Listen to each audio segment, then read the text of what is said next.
Okay, we're recording now. This is an interview with James Kurth, author of The American Way of Empire, How America Won a World But Lost Her Way, published by Washington Books.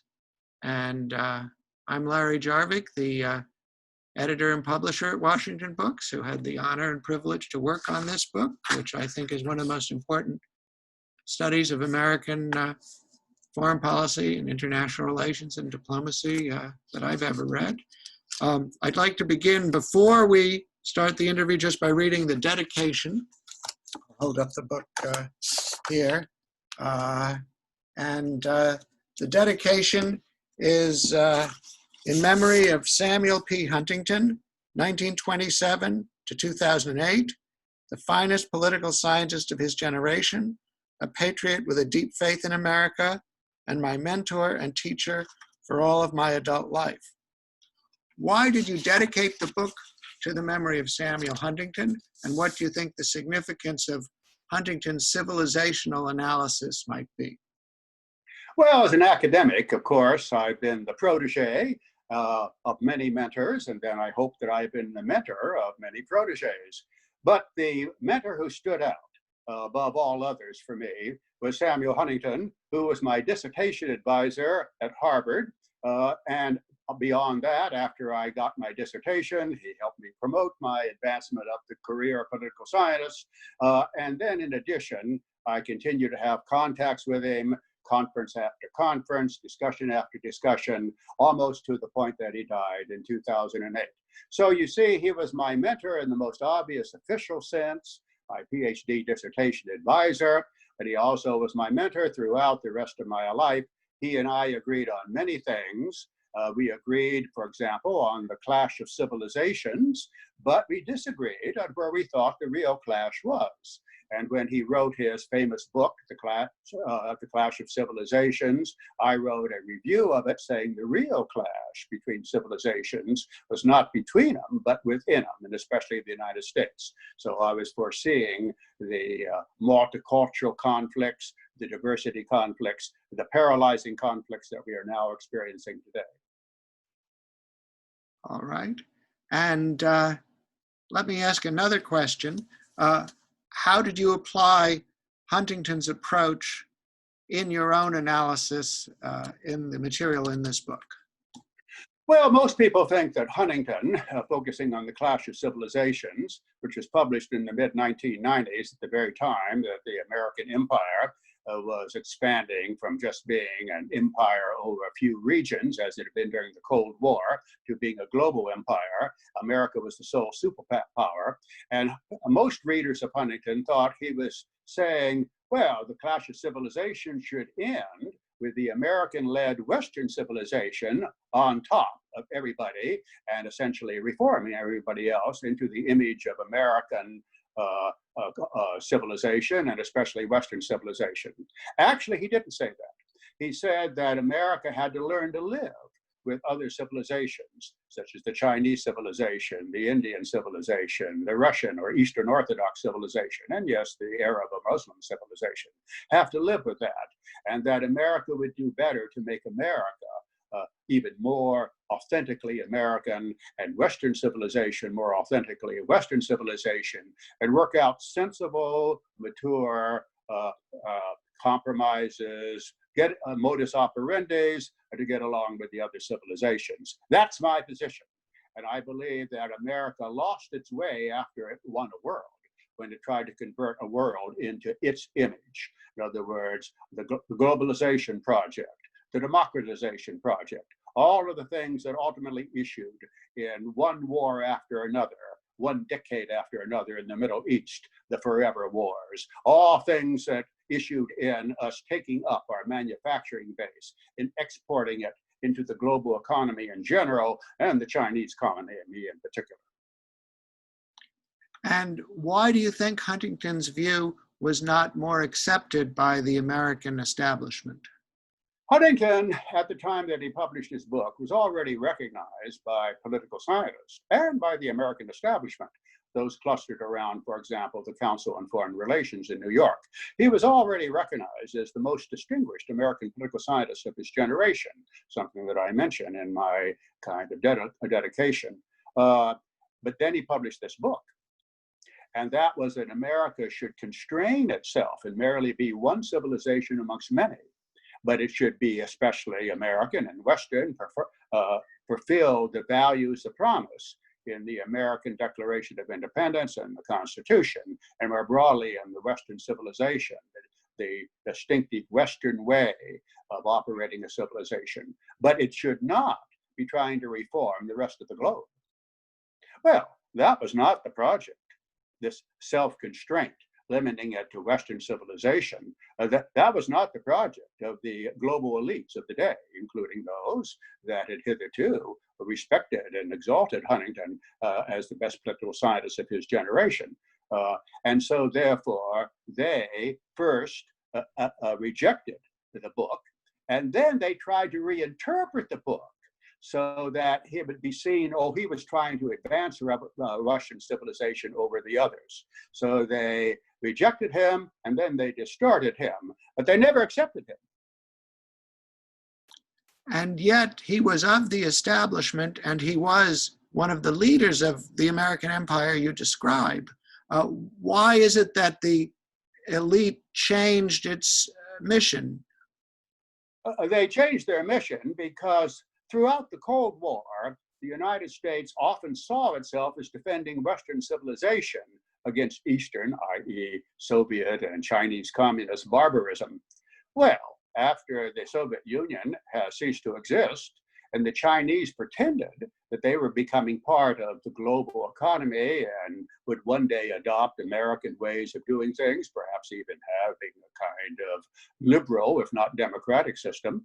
Well, of course, the elite liked to hear that, and they didn't want to hear anything else. And so at a certain point through the Cold War, Huntington's ideas lined up with the interest, the economic interest of the elite. With the end of the Cold War and the possibility of the economic interests having a global place to fulfill their interest, to maximize their profits, like, for example, exporting American manufacturing into the areas with very cheap and diligent and docile labor, such as China, and then the interests of the American elite diverged from the ideas of Huntington. Well, what's an idea here or two when you're talking about billions of dollars? So that's why they rejected his ideas.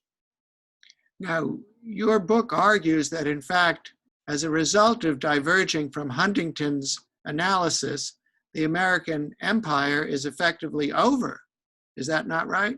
That's right. At the very end of the Cold War, another scholar, Paul Kennedy, wrote a book about the rise and fall of empires and warned America about imperial overstretch, that you can take an empire and stretch it too far beyond its limits of kind of economic resources, military capability, political support.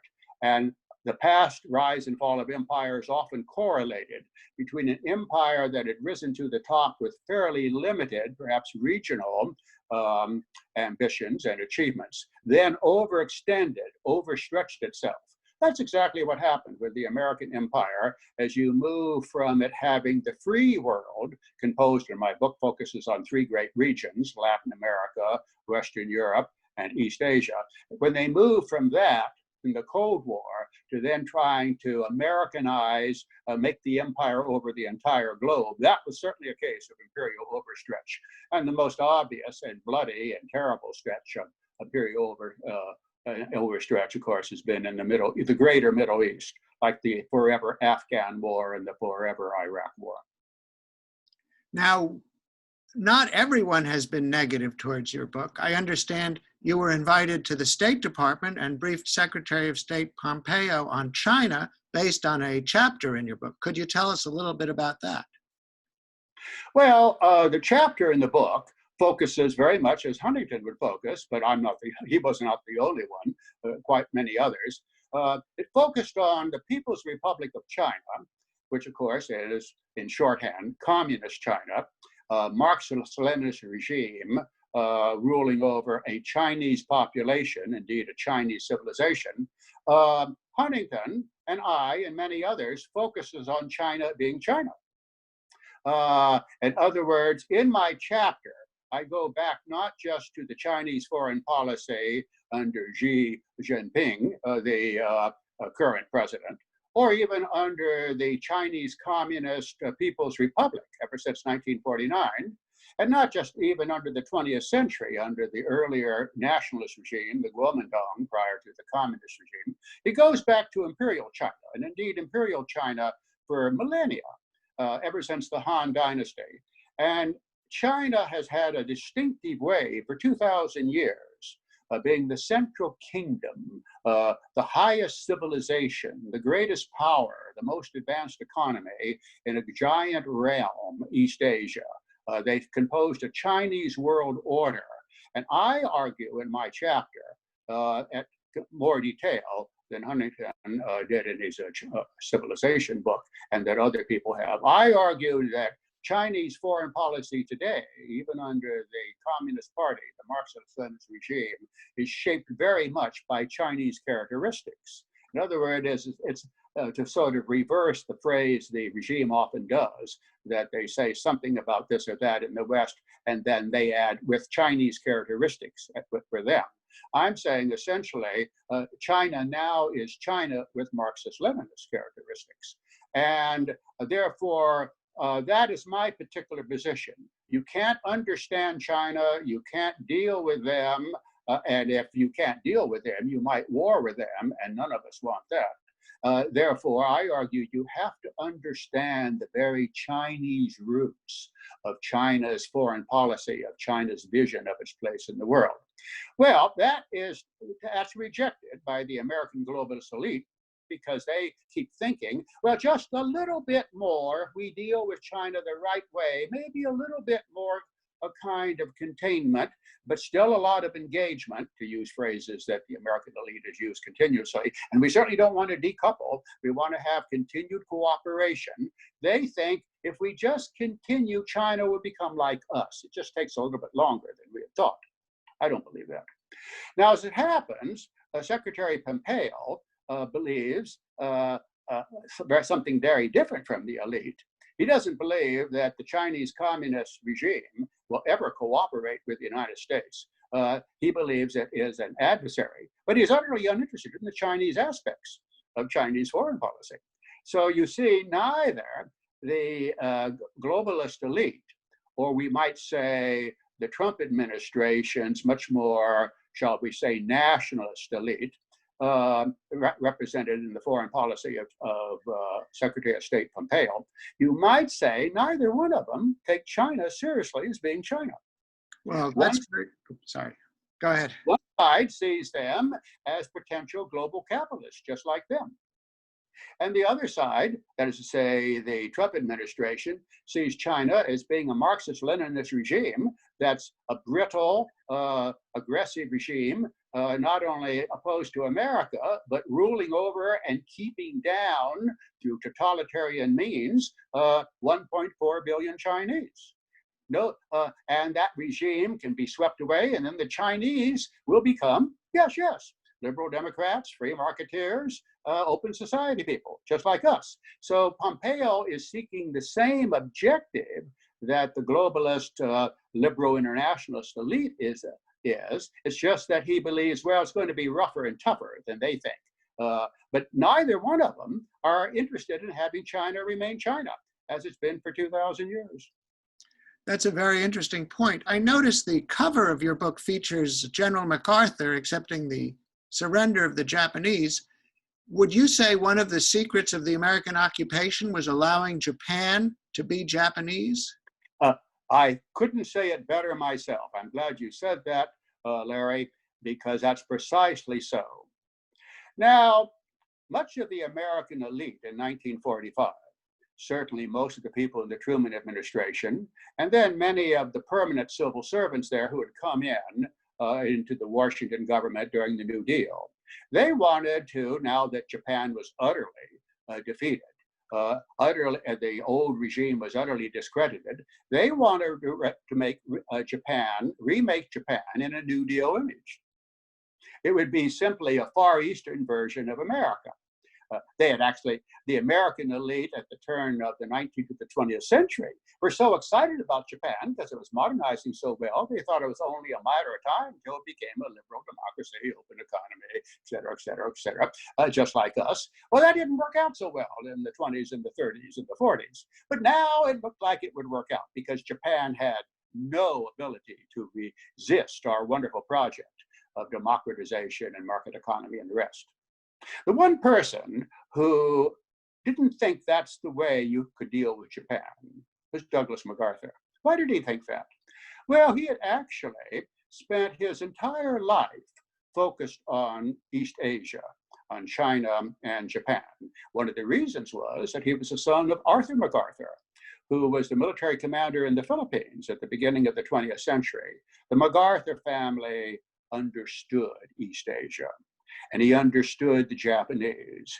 And he understood that you could gently but firmly, you could push Japan in the right direction as long as the Japanese thought we were taking American ideas and institutions, but keeping Japanese characteristics.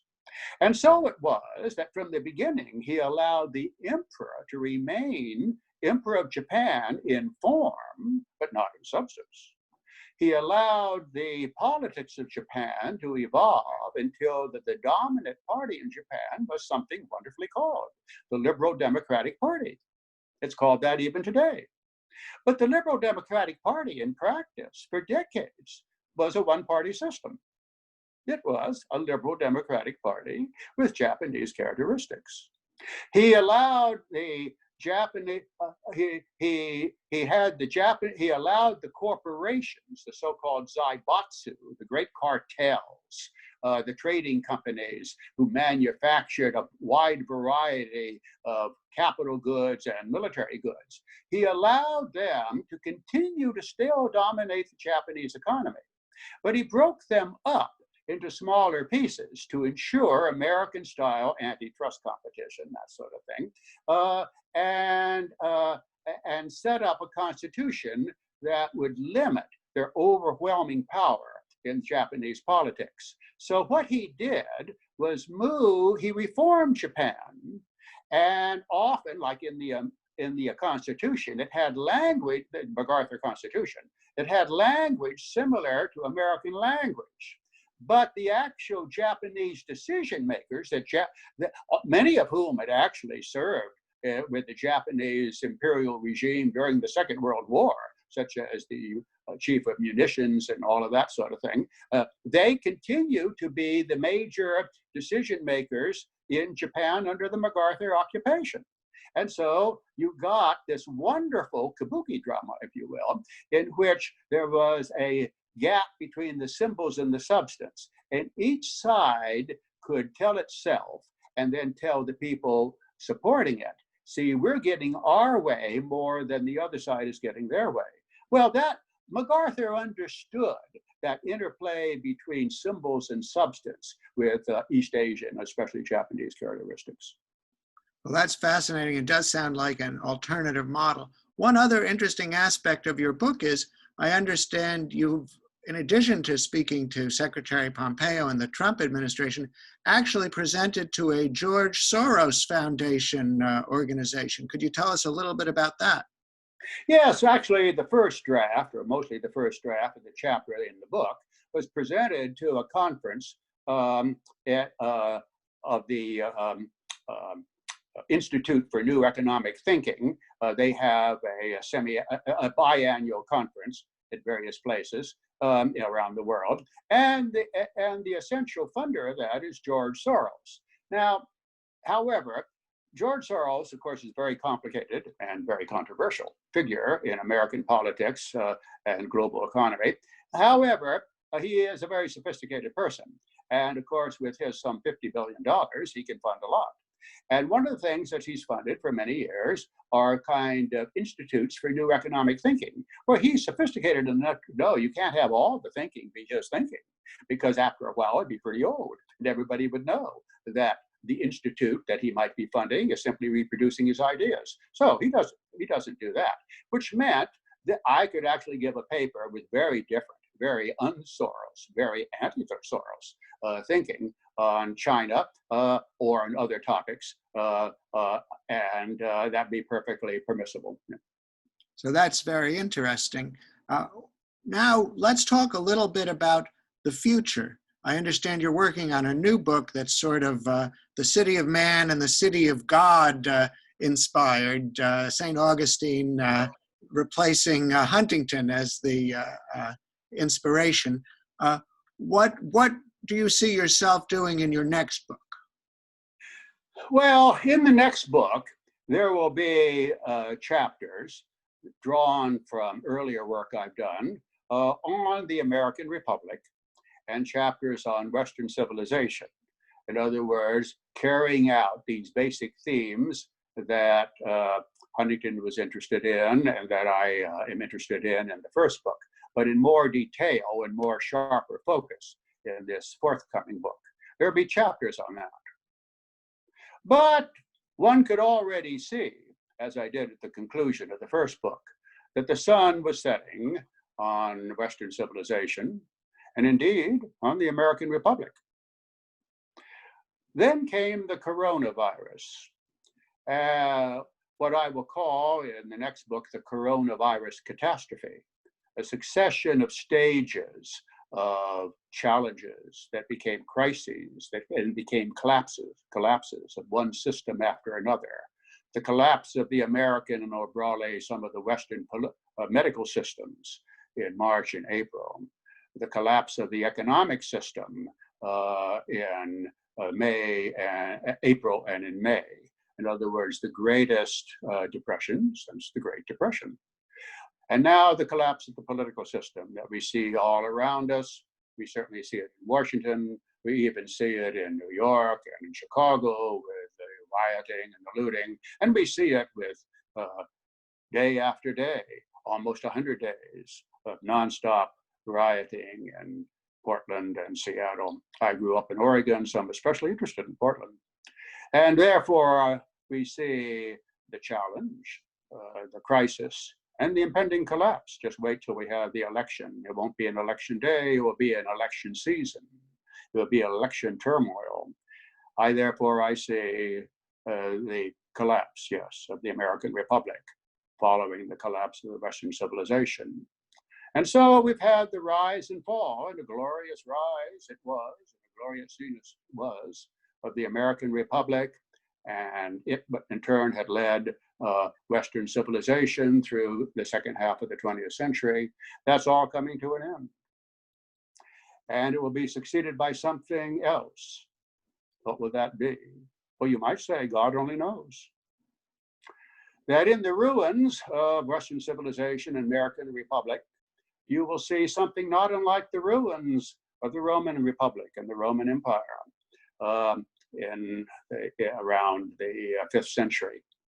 And St. Augustine was born in 354. He died in 430 AD. And at the end of his life, he was the bishop of Hippo, which was a city, major city in Roman Africa and near Carthage. And it was being besieged by the Ostrogoths. And in 430, he knew that he would be shortly dying. And he knew that Roman Africa would be dying. And he knew that the Roman Empire, 1,000 years, would be dying. And so he had written his great book in the preceding decade or two on the city of God. And he said there were two great cities.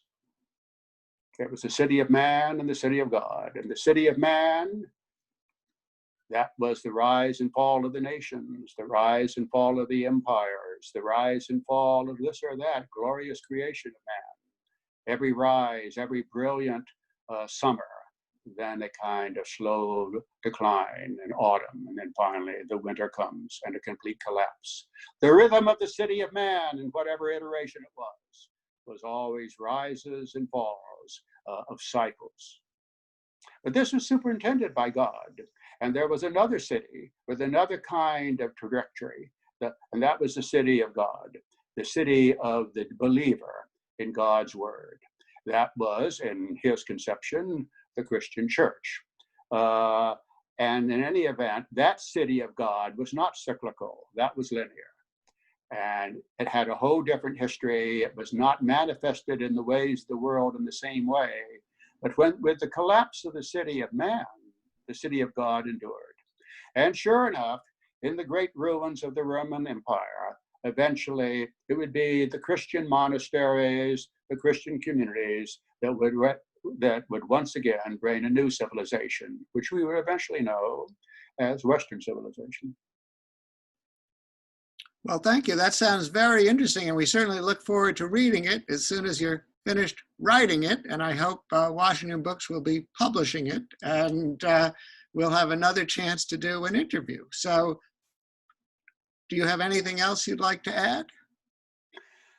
Well, you might say I don't look forward to the ongoing collapse of, yes, the American Republic and of the Western civilization, but there are still several cycles or several challenges and crises and collapses to come before we reach the point that we will have to focus on the city of God as the only enduring history. But as long as these exciting times are going on, as exciting in its own way as the siege of Roman Africa and of Rome itself by this or that group of barbarians, internal and external, as long as that's going on, I have a lot of history to write about. I sort of would wish that history would stop, so then I could stop writing and you could start publishing my book. But so all of us, even those of us who don't believe in my particular conception, Augustine's conception of the city of man and the city of God, even those of us who don't believe in that, we all wish that the history of 2020 would stop. All right.